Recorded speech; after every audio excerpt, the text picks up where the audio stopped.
सकाळी सकाळी उठून झाडून काढायचं म्हणलं का असा कंटाळा येतो. साफसफाई तर करायलाच पाहिजे. आणि बघा विचारूच नका, एवढी माती आमच्या घरात प्रमाणाच्या बाहेर. पाऊस एवढा पडलाय, पुपाटा चोपलाय, तरी सुद्धा आमच्या घरातली माती काय जात नाही. रोजची एवढीच 2 टाइम माती निघते. आणि पूजा वगैरे केली, झाडून काढला, पूजा आंघोळ वगैरे केली, नंतर झाडून काढला. पूजा करायची होती आणि मी ना शॉर्टकट करत असते. आणि वाती तर रेडीमेड आणलेल्या खूप छान वाती होत्या.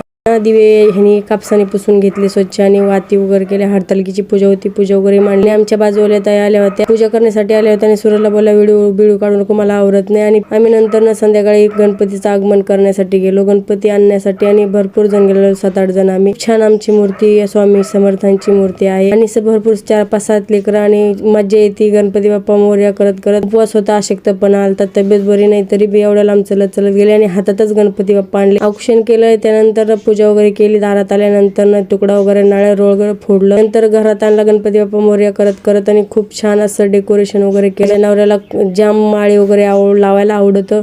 आणि बघा आमच्या सोसायटीतलेच होते 4-5 जणांनी कुठं ठेवायचं ठरवत होते, ते इकडं तिकडं करत होते. आणि नंतर ना मग व्यवस्थित गणपती ठेवला. चला व्हिडिओ आवडल्यास लाईक, शेअर, सबस्क्राईब करा, बेल आयकॉनला क्लिक करा. भेटूया अशाच नवीन व्हिडिओमध्ये. तोपर्यंत बाय बाय.